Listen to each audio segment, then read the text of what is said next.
Hello, it's Hebby, and welcome to the last of the F category of dragons. Yep, it's the last. Sorry, Fjord, Fruitbat. Fierce Teeth is pretty important, but we're coming back for her at a later date. Oh, and we're actually not doing Foe Slayer yet.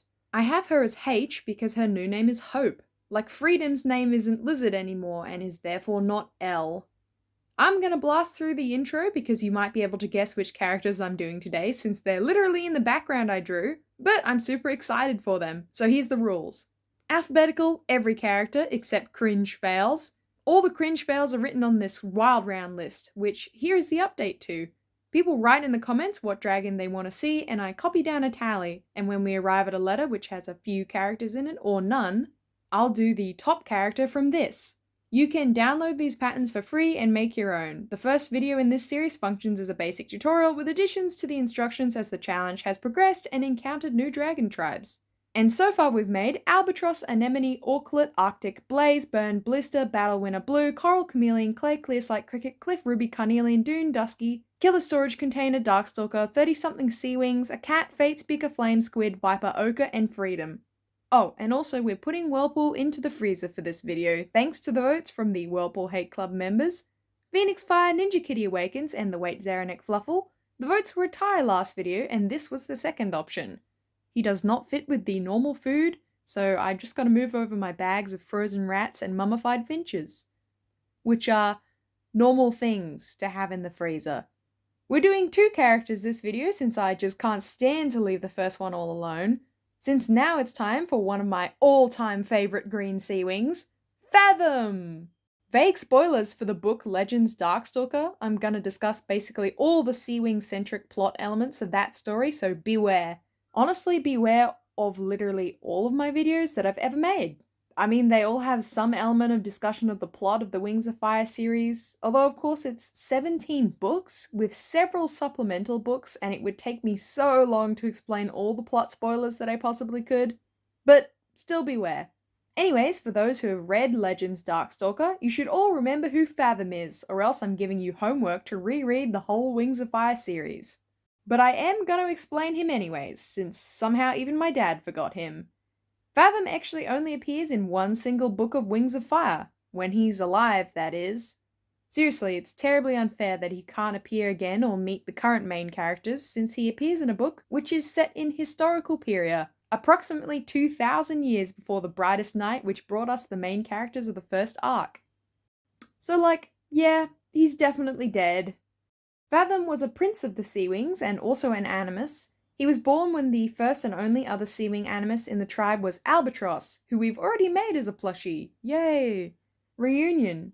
Oh, except Albatross goes insane and eliminates nearly his entire bloodline. With this thumb. Not so much of a happy reunion. Fathom kills Grandpappy Albatross in self-defense to save the life of his true love Indigo, who tried to defend him and then is traumatized. He goes to live in the Night Kingdom for a while to tell ghost stories to Darkstalker in order to help him understand the danger of animus magic, which unfortunately does not work. Then he helps Clearsight defeat Darkstalker with his magic, saying goodbye to Clearsight and travelling to a remote island on the edge or not included in Sea Wing territory to start a family with Indigo. And you know, since animus magic is genetic and current day Royal Sea Wings have animus powers, either Fathom's sister Pearl perpetuated the animus gene, or at some point Fathom, Indigo, and the kids returned to Sea Wing society. It'd probably be a bit unfair to keep their dragonets away forever, but that's Fathom. As you can probably tell from that list, he doesn't do anything gobsmackingly horrible. The Green Sea Wing competition is extremely stacked in the favour of Turtle and Fathom. Their competitors are Squid, Nautilus, Gill, rest in pieces, and Whirlpool, and a few background characters. So it's kind of obvious who is going to be victorious out of that truly abysmal selection. Except Gil, he's alright. Oh, here's another note. In canon, Fathom and Turtle are meant to nearly exactly resemble each other. Darkstalker notes that they are amazingly similar to the point of basically being a doppelganger.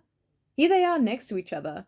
One of the only differences is that their eyes are slightly different colours, with Fathom's eyes having a grey-green tone, which I do not have as a felt, but we're going to change it later with the same technique as Cricket's eyes.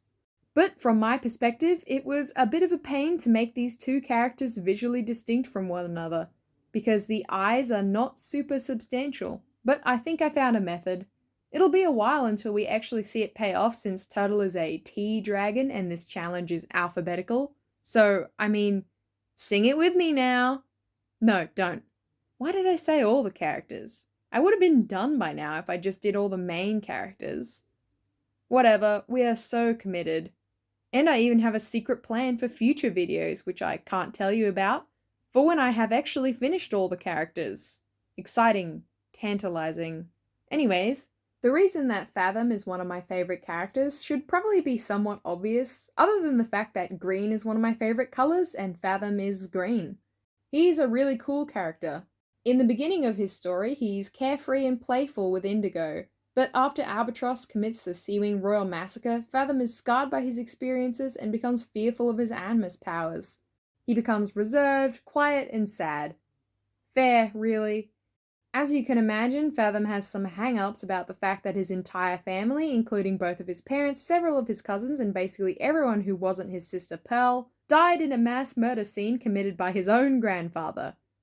He's not just traumatized by the fact it happened, but also because he was the only dragon there capable of stopping him. An animus basically has ultimate power, and really only an animus can defeat another animus. And only Fathom is another seeming animus. Which brings me to talking about his evil score. Fathom believes himself to be capable of the exact same things his grandfather was, even blaming himself for the extent of the massacre and not stopping his grandfather sooner. But not immediately murdering your grandfather is a good thing. Fathom can't know what the optimal move is ahead of time. Fathom is always trying to do good in the world, and he was the victim of tragedy. An easy 0 out of 10 for evil. And over the course of his story, he is slowly pulled out of his self-hatred by Darkstalker, Clearsight, and Indigo. Nothing can really fix his experience, but everyone around him tries to help at least.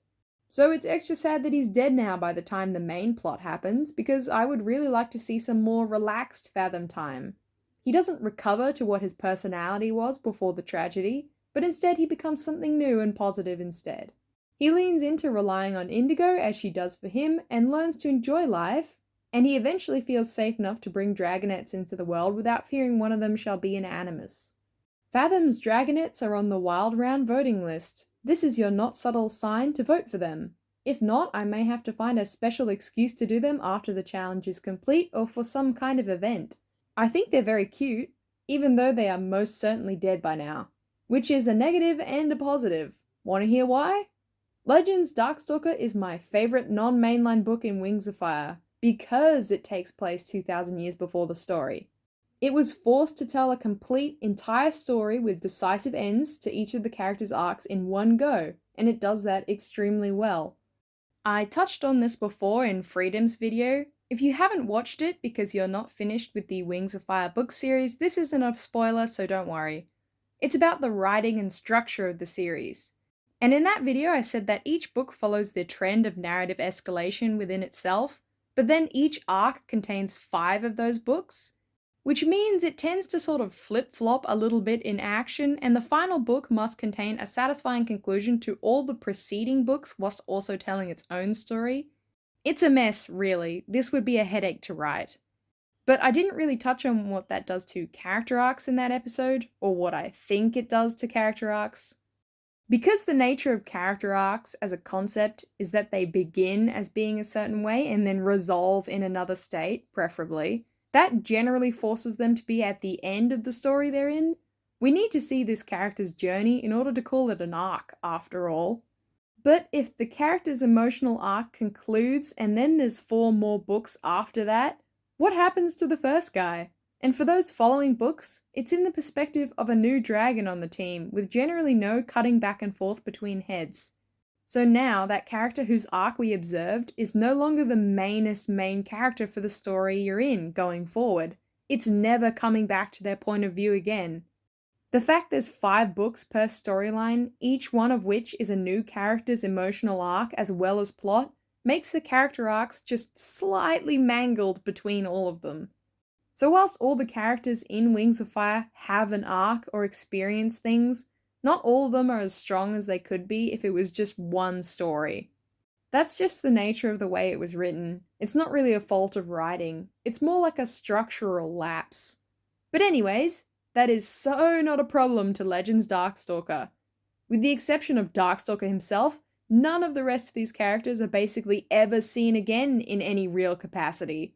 So if there's a time to wrap up their emotional arcs, it's now or never. Move it or lose it. The story is going to have to jump heads, split between the three perspectives of Darkstalker, Clearsight, and Fathom, and we're going to get a healthy dose of all three of their inputs spread evenly across the story. And then it needs to end conclusively because all the characters die after that.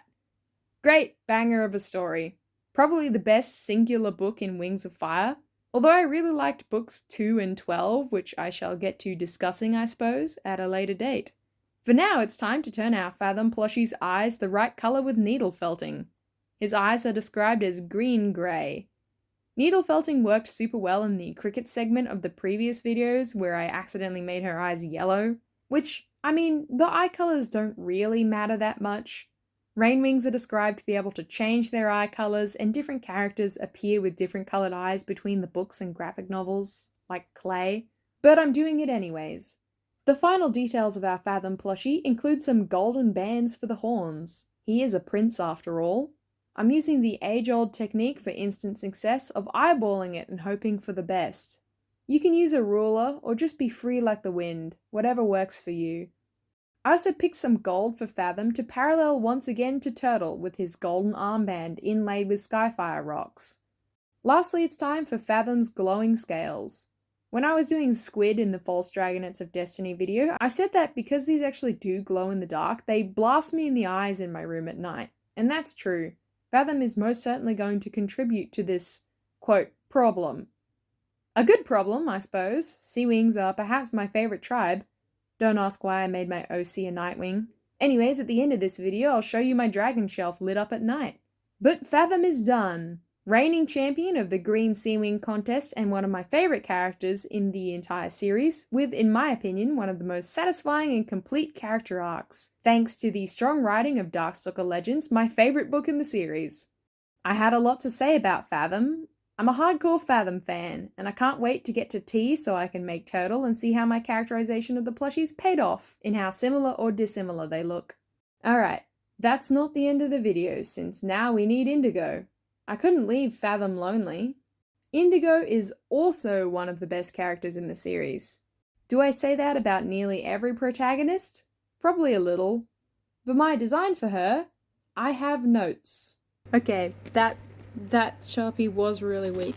I got a new pack of Sharpies, okay? This is the first time in years I've got a new pack of Sharpies. I'm doing it all for you.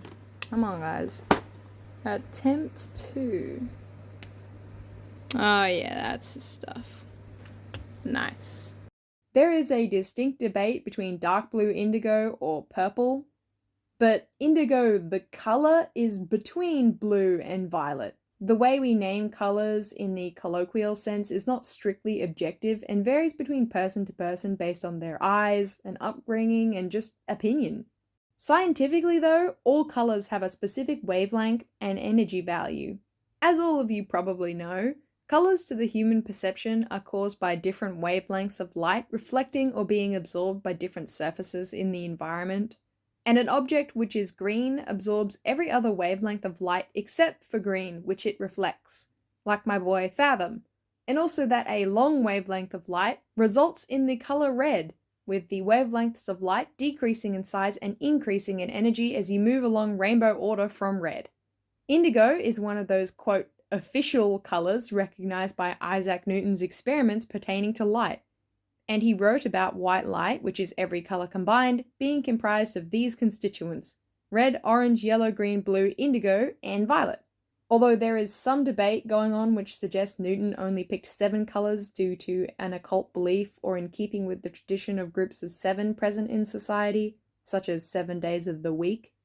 But regardless, that's what he wrote. So in that sense, indigo is its own specific colour, not just a type of blue or purple, and exists very particularly within a range of 425 and 445 nanometers on the visible spectrum. But I do not have a spectrometer. Not at home, at least. That thing is locked in a lab I only visit once a week. So, I have accepted we're not going to make this exactly accurate because indigo is a ridiculously hard color to pick out from blue or purple. So, with all that in mind, it does not matter. People can't seem to identify indigo when they're looking at it, and science cannot help me right now. So, I choose to interpret this character as purple. It's cooler to me that way. And the long-winded explanation was just to say that yes, I do actually know what the color indigo is, and my girl is named after her coloration, but I sort of reject it. There's beef in the scientific community whether or not indigo should be considered a color category or not, and not just a variation of purple or blue, as discussed a bit earlier, so there. She looks the way I've decided to make her for reasons of it being awesome and super distinct from every other Sea-Wing. Indigo is another character who appears only in Legends Darkstalker. She is Fathom's childhood friend turned love interest and dragon wife. Marriage does seem to exist in the dragon universe. Dragons refer to each other as their husband or wife, but I don't know if that's just for royalty or if everyone can get married. Whatever, maybe they'll tell us more about that later. Anyways, because of her perceived reputation as an animus slayer, because Fathom credited her with killing Albatross, she is reunited with Fathom when he travels to the Kingdom of Night to help Darkstalker as Fathom's personal guard, and also sort of a kill switch for Fathom in case he suddenly turns evil. To other dragons, she's that. Indigo sees the best in Fathom, though, and wants him to feel happy again. I've said before that shipping and relationships are not my favourite part of a story, but I actually just meant when they're turbulent, it's not my favourite. Like a love triangle, or a will they won't they, or an unrequited pining. That all bothers me to some extent. Because it would be nice if characters could just objectively tell each other their feelings. That's how I go about social situations. But love and friendship and strong relationships do interest me. Bonding is obviously something I can relate to, even though I am asexual and aromantic. So I really approve of Fathom and Indigo's relationship. It's not my OTP, that award goes to another two dragons who we shall come across later in this challenge, but I really appreciate their relationship in the story anyway. Indigo's personality matches and opposes Fathom's. I think that's always the best way in relationships. You have to match each other on all the important things like morals and patience, but you should all be different people. And Indigo is confident and commanding, which is great for Fathom because he asked for no pickles on his sandwich and you gave him pickles, can you please make him a new one? Anyways, we don't get to experience the world from inside Indigo's head, except in particular scenes when Darkstalker reads her mind, but she also witnessed the Sea-Wing Royal Massacre. She was raised alongside Fathom and Pearl by the same caretakers and was friends with Fathom's parents, so she was obviously going to be affected by that, and as such she has a distrust of Darkstalker, who she perceives as arrogant and careless towards the value of life and free will. And that's the main reason why Darkstalker saw her as a threat, not to himself physically, but to Fathom's mental state. If Indigo was supplying counsel that went against what Darkstalker was saying, Fathom might not do exactly what Darkstalker wanted. And so he immediately decided he would get rid of her at some point. And he does, turning her into a statue and intending to destroy her. That turned into a mini rant on Darkstalker's evilness, but I was actually trying to get at the fact that Indigo is not evil. She's fairly hit with it, and her previous life experiences do bring her into conflict with Fathom's new friends, who although they make him happy, she sees a dark side to that. A side where Darkstalker makes Fathom dependent on him, isolating and controlling Fathom and his powers. The turning her into a statue thing is also not a great look, although Fathom does release her from that. Anyways, Indigo is another easy 0 out of 10. She's always trying her best to be noble and is attentive as a guard for Fathom and generally kind and fair. So, approved. Once the glow scales are dry on Indigo, she's done. Well, mostly done. I actually lied. There's gonna be 3 characters in this video, because Indigo needs one last thing. The presence of the most important and best pet in all the Wings of Fire series, Blob. Blob is literally the best pet in all the world. He is an enchanted wooden octopus made by Fathom and brought to life by the spell worded as such, come to life with the sweetest, most loyal, most agreeable personality of any pet in Pyria. So awesome, let's get going. I'm actually going to carve him out of wood like Fathom did. Although Fathom was cheating since he used animus powers and I have to use my own hands.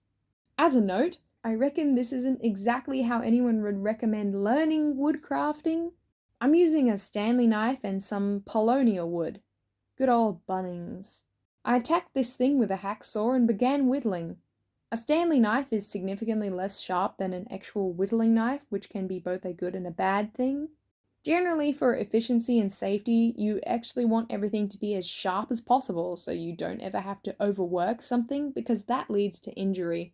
Like as an example, having a dull knife when cooking leads you to putting more pressure on the blade to cut things and might lead you to stab yourself instead. But I really am a beginner at this, and this stand is still very sharp. As such, I am wearing some nice meaty leather gloves. Definitely do not do this without gloves. It'd be bad if you sliced up your hand. And if you can see the band-aid on my finger, I promise I didn't cut myself. That was one of my snakes biting me and generously providing me with some blood and bruises that make me look extremely bad at knife safety despite my preaching at this particular moment. Ahem, anyways. I'm drilling a hole in the underside of Blob so I can glue in a magnet. You might have noticed me earlier putting a magnet into Indigo's shoulder as I sewed up her limbs, which I didn't mention, but it's coming back into relevance now. I'm also giving him some little eyes. Once the glue is set and my eyes are on, my cube of wood is an octopus now. Don't count the legs, I messed it up, there's only 7. So I guess maybe it's a septopus? But Fathom says in the story that his first attempt at carving a dolphin was so horribly misshapen it was a beluga. So I feel fine with my clunky septopus blob.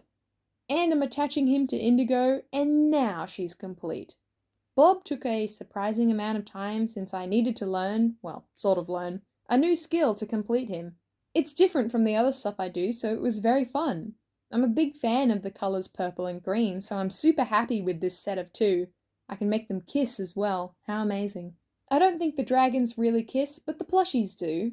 Fathom and Indigo are my runner-up best couple of the whole series, and individually I love their characterization, the banter they have with each other, and their loyalty to one another. And of course, their gorgeous designs, in my opinion. When I read the story, all the Seawing Kingdom scenes were beautiful in my head. And now they're both done, it's up on the shelf they go. They're the last dragons that fit into this first row. How about that? At least they will be the furthest possible point away from Albatross. Calm down, Albatross. Honestly, we have so many of the Seawing royal family members, and I don't want him to break free of containment and get to my fellow collabers for the Seawing Prince special video, so everyone just give him a wide space. Here, punish Whirlpool if you must. I really did leave him in the freezer, he's kinda cold right now. Okay, and I also said that I'd show off all the Seawings sparkling up my room in the dark, so here you go. Look at them all. My phone camera is not amazing, but I promise they're doing it. Thank you to my Patreon members who support me in making these videos, and I'll see you again very soon. Shout out to my patrons! Your kiss is delivered to you today by both Fathom and Indigo.